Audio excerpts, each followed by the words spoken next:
Welcome students of class 6. Let us start the science subject.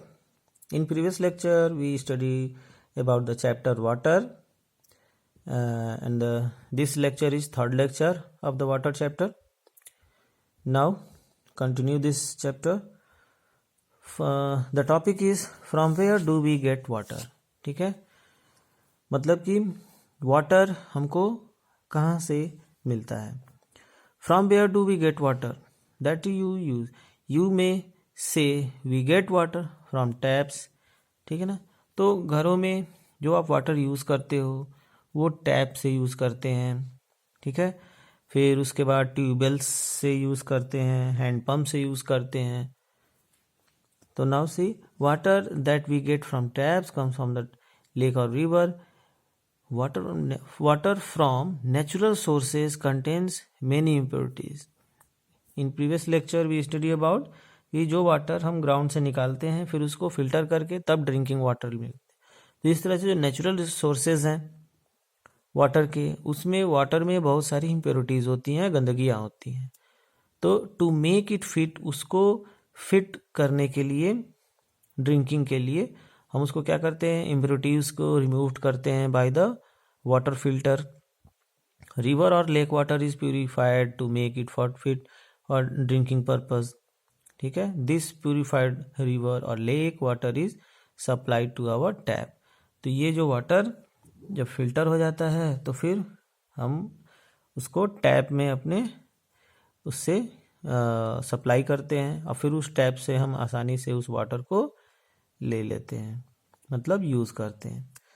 तो इस तरह से ये वाटर बहुत ही डिफरेंट तरीके से कई जगह फिल्टर होके और फिर पाइप के रास्ते हमको मिलता है. Now different states of water. Water के कितने स्टेट होते हैं. ठीक है, तो यू नो दैट कि already you study about the state of matter. तो इसमें वाटर के जो स्टेट हैं वो सॉलिड है, लिक्विड है और गैस है. सॉलिड में आइस के रूप में, लिक्विड वाटर के रूप में और गैस वाटर वेपर के रूप में. ठीक है ना. तो वाटर को 3 फॉर्म में हम आसानी से देख सकते हैं. Water can be change from one state to another by heating और कूलिंग. वाटर के स्टेट को हम चेंज कर सकते हैं by heating and by the cooling. See this reaction. By this reaction you understand that कि आइस को जो सॉलिड स्टेट में है जब हीट करते हैं, when we heat this melt and go to the in water, in liquid form water and in gaseous form steam. ठीक है ना. And further heating this is the change into gaseous, that is steam. Now steam, again steam, then cool and condensation of steam is form the water which is liquid in form and further cool the water, this change in ice which is solid in state. ठीक है, तो इस तरह से water जो है तीनों form में चेंज हो सकता है. Now evaporation of water. You must have observed that when we spread wet clothes on a rope or a wire, they dry up after some time. आप देखे हैं कि जो भी वेट क्लोथ हैं, जो भीगे कपड़े हैं, जब हम उसको सनलाइट में डाल देते हैं तो कुछ देर बाद वो सूख जाते हैं. तो उस कपड़े से जो वाटर है वो क्या हुआ, वो वाटर क्या हुआ, बाय द सनलाइट वो वाटर इवोपरेट हो गया. ठीक है, तो इस तरह से वाटर जब गर्म होता है, हीट होता है, तो वाटर क्या हो जाता है, इवोपरेट हो जाता है. This is the process of evaporation of water. This water vapor goes into the air, so when the dry clothes are dry. So the process of changing water into water vapor, ठीक है ना. Water जो water vapour में change होता है which is gaseous form is called evaporation of water. इसको कहते हैं evaporation of water. Due to evaporation of water we observe the following. क्या देखते हैं इसमें, water is spilled on a floor, dries up and disappears. Water जो है spilled हो जाता है तो water spilled on the floor, water floor पे स्पिल्ड होता है तो ड्राइज अप, सूख जाते हैं, एंड डिसअपियर, और सूखने के बाद फिर वो खत्म हो जाते हैं, डिसअपियर हो जाते हैं। नाउ सेकेंड पॉइंट इज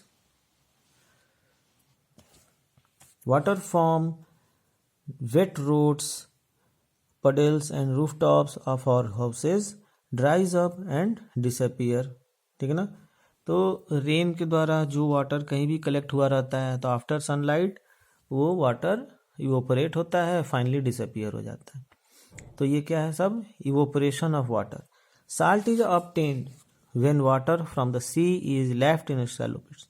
क्या है इस फिगर में, फिगर में यह है कि जो सी वाटर कलेक्ट कर लिया जाता है और फिर वो वाटर जब इवोपरेट हो जाता है तो उसमें से साल्ट बच जाता है, तो फिर ये साल्ट जो है फैक्ट्रीज में रिफाइन होता है और फिर हम अपने घरों में यूज़ करते हैं। तो इस तरह से इवोपरेशन ऑफ वाटर का यहाँ पे यूज़ हो रहा है to formation of salt. Now let us find out from where does the water present in the wet clothes और water spilled on the floor.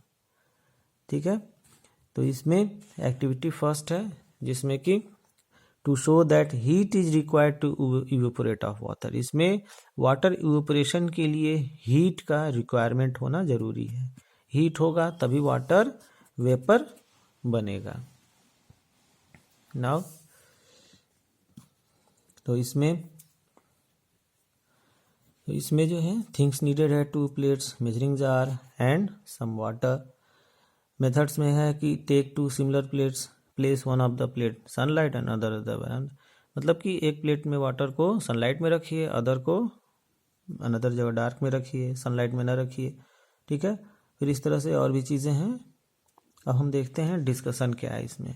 तो the water in the plate kept in direct sunlight disappear. जो sunlight में रखा हुआ है water वो धीरे धीरे डिसअपियर हो जाता है because of it gets the heat. ठीक है ना, सनलाइट से हीट होता है और फाइनली वो इवोपरेट हो जाता है। सेकेंड पॉइंट है the heat required for the evaporation of water in the plate under the shadow and the shade is indirectly provided by the sun. During day time the heat given out of the sun makes the air warm. ठीक है, तो this warm air provides heat for the evaporation of the. ठीक है, तो जो sunlight में रखा रहेगा वाटर वो सनलाइट से हीट जो रेडिएशन आते हैं उससे वाटर धीरे धीरे क्या होगा, इवोपरेट हो जाएगा। Evaporation takes place from all the open surfaces during day time by the heat of the sun. ठीक है, अगर वाटर वो डायरेक्ट सनलाइट में नहीं है, कहीं बरामदा में या कहीं भी है, तो वहाँ भी वाटर इवोपरेट होगा, बस थोड़ा सा स्लो होगा इन कंपेरेटिव टू सनलाइट। ठीक है ना, तो सनलाइट में इवोपरेशन जल्दी होगा और अनदर जगह पे इवोपरेशन होगा लेकिन थोड़ा टाइम लगेगा, क्योंकि वहाँ पे जो सनलाइट की जो रेडिएशंस हैं, जो एयर है, ठीक है ना, हवा के द्वारा भी वाटर क्या होता है, धीरे धीरे इवोपरेट हो जाता है। तो आज के लिए इतना ही students, thanks for watch the video.